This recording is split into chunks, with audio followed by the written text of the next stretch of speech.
At this point, I really don't know what else to say. The Clippers as a team, really, they just ruined two masterpieces by Kawhi Leonard these last two games. 175 points, 176 points given up to any NBA team is just unreal. Now, I like the fact that the Clippers scored 175, but of course it would have been better if they scored 177 to actually win that game against the Kings. And to give up 176 points to a Kings team who is good, who does have a lot of potential, a lot of upside, and a very underrated team, I think, this year. A team that a lot of people are sleeping on, I think, this year. It's still unheard of. I mean, De'Aaron Fox is good, but he's not Michael Jordan. He's not a Kobe Bryant. Malik Monk is not a Michael Jordan, not a Kobe Bryant. But I mean, hell, they look like it against the Clippers, or at least Malik Monk did. And Kawhi Leonard had 44 points, and several rebounds. And, there was just some silly turnovers, few by Westbrook. It's not all his fault, though. He's just really trying to get acclimated with the team and everything. That's very understandable.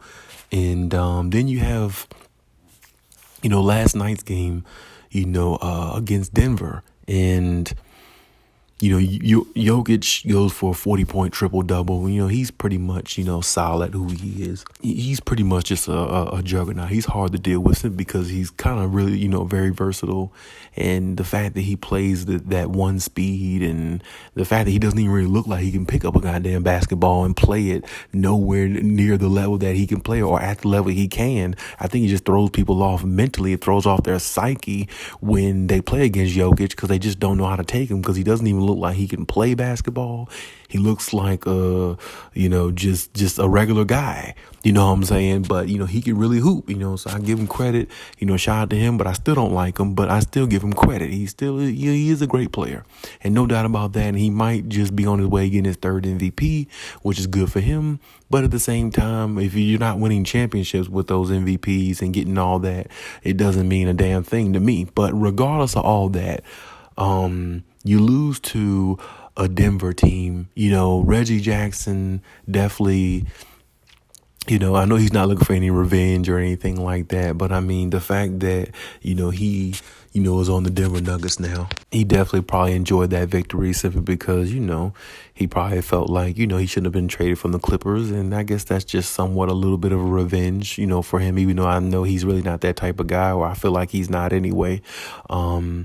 Shout out to him and the Denver Nuggets. But the Clippers as a team is really what I've been seeing these last couple games has really been pathetic. The defense is horrid.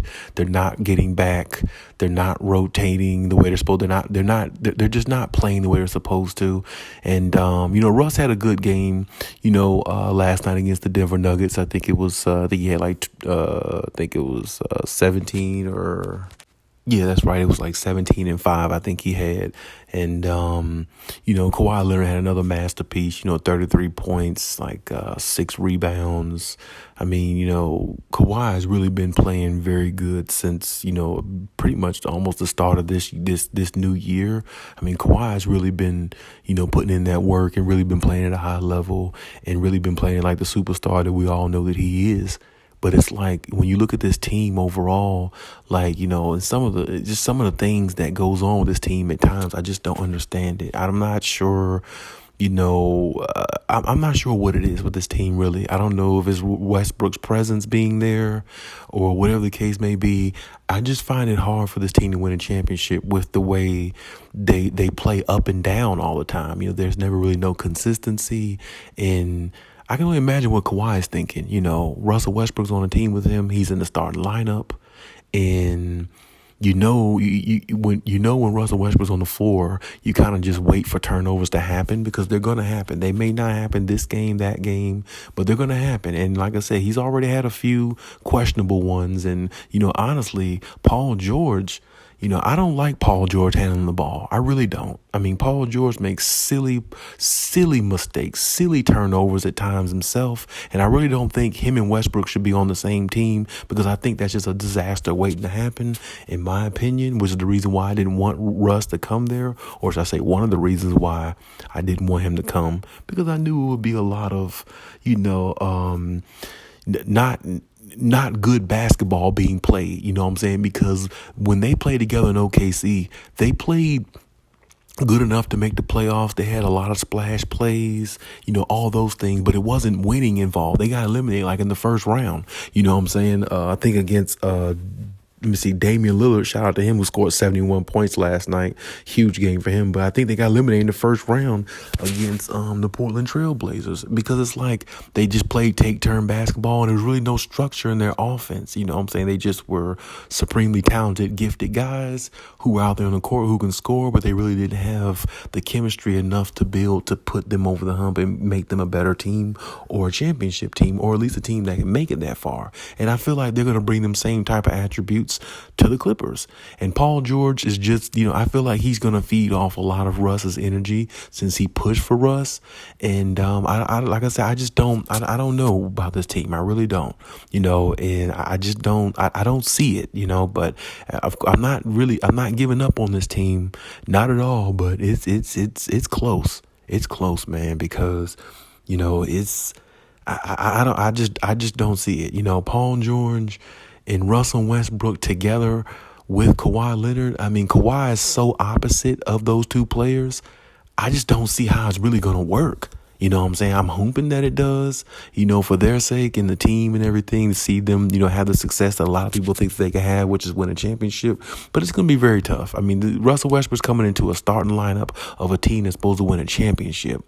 And he was on the bench of a team that wasn't even making the playoffs currently at that time. And now the Lakers look like they might actually, find a way to get into the playoffs and possibly, maybe make a deep run or scare somebody in the playoffs. The way they look now, the pieces that they got, Jared Vanderbilt and those guys, Malik Beasley, and you add that with LeBron, AD, you know what I'm saying? And D'Angelo Russell. I mean, that's a pretty good, that's a pretty decent, team. So now they got rid of Russ, got rid of their so-called problem. It seems like they might actually be playing better with all that weight lifted off their shoulders. And I don't think Russ was the biggest problem they had. I just think that his presence being in the locker room with, all the antics and things that, come along with him being there and his turnovers and all those type things was just holding them back. And along with all the trade rumors and everything, now they got all that out their locker room.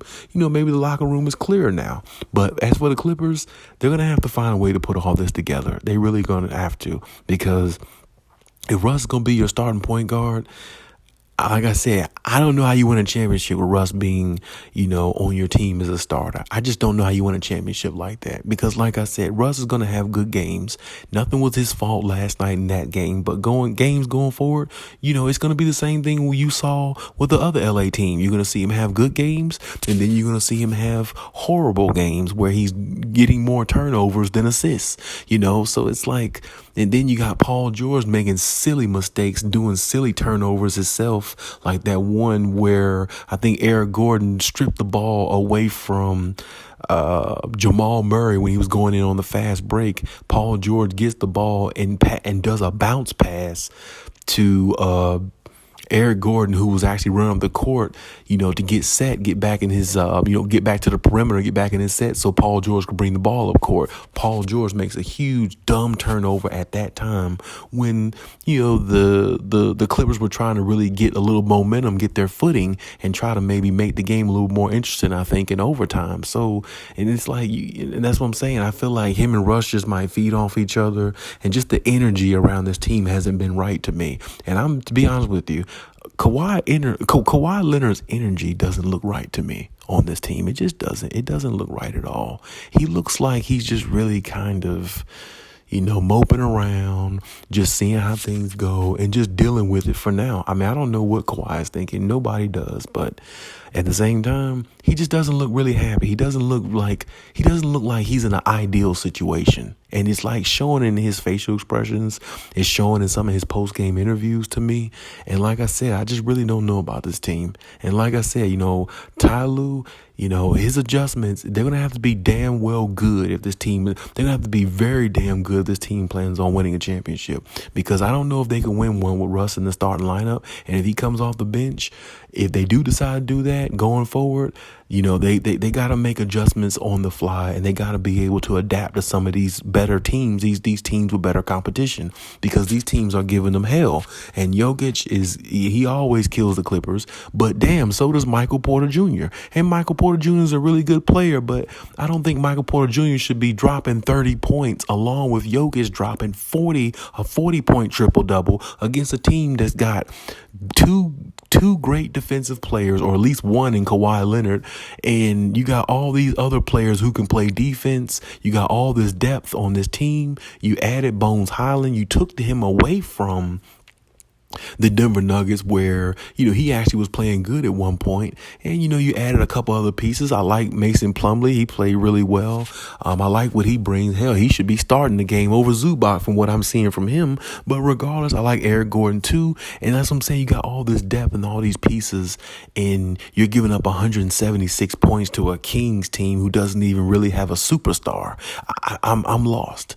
I'm lost. And it just doesn't look right. The atmosphere doesn't look right. It doesn't feel right now. And I know it's only a couple of games, since the All-Star break, but really it's only 20 plus games left in the season. After the All-Star break, every team knows they got to be on their best, and they got to play their best, because the West is so tough. The standings are so close. You can't afford to lose a 2 or 3 game winning streak in the Western Conference. You just can't afford to do it. Not at this point. So, the Clippers, I don't know what Kawhi's thinking, but I really don't think Kawhi is happy at all with the Russell Westbrook thing. And Paul George pushing for Russell Westbrook is a bad thing, because Paul George never won a damn thing in the league. He's never won a championship. He's really kind of sort of just a nobody. He has a name, but he's really not somebody that a lot of people would look at and say he's one of those superstars that really can help a team go to the next level. Honestly, there's a lot of people that I speak to that question why the hell Kawhi Leonard even wanted him as a second co-star when he could have chose anybody else in the league. And the way he's playing with these silly turnovers and some of the stupid antics that he does, and hopefully he shows up in the playoffs this year. And if he doesn't, it doesn't surprise me. I don't know, but like I said, I'm just very disappointed in what I'm seeing in this team, and what I'm seeing right now. So far, I don't know if this team can win a championship. I just don't. And like I said, I'm standing on what I say. If they win it, great. I have to see it to believe it. But it's going to take a hell of an effort from Kawhi Leonard to get this team a championship, I believe. Because I just think that they lull and they lag way too many times. You can't give up 176 points to any damn body. When I saw 176 points on the board for the Sacramento Kings, I almost lost my mind. Because when I see 176 points on the board, to me, that should be an all-star game. That's not that, and that's an all-star game with the top players in the world playing to score almost 200 points. You gave up 200 points to a team that doesn't even have a superstar. Not one superstar on that team. Barely even an all-star on that team. Barely. So it's like, I don't know what they're doing. I don't know where their head is. Like I said, I just think the atmosphere is not that great right now. Nobody's really saying it. I don't really think Kawhi is happy with the Russ thing. I think he might be having second thoughts about Paul George. A whole lot can be going through his head right now based upon what he's seeing and based upon the fact that he's the type of guy that likes to win. And right now they're not winning. And right now they don't look like a winning type organization, type team. They look like a middle of the pack type team, that might, break even these last 20 plus games. That's what they look like. And to me, you want to be playing your best going into the playoffs rather than playing sorry or half-ass going to the playoffs.